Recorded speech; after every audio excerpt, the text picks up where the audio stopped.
Hello everyone and welcome to my YouTube channel. Today we are going to discuss about how to fix stickers not working on iPhone iOS 26.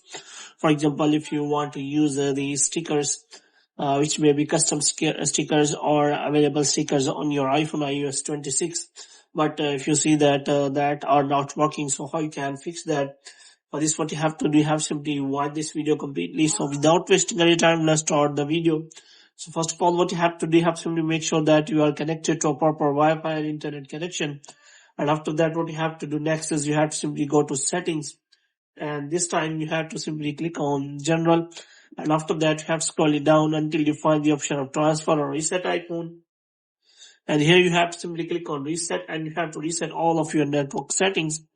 And here, after that, you have to simply go back. Now what you have to do, you have to simply go to the settings and search for the stickers option, and here you can simply search for that.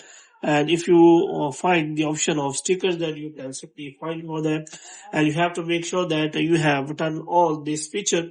And if you turn off this feature, then you will not be able to use the stickers on your iPhone iOS 26. So before doing anything, you have to make sure that you have done all this toggle. And after that, what you have to do, you have to simply go back. Now you have to simply check for the stickers. So if you want to check for the stickers, then you have to go back. And after that, you have to click on that icon here. And if you click on that emoji or stickers option here, then you can find all the stickers here. And if you want to check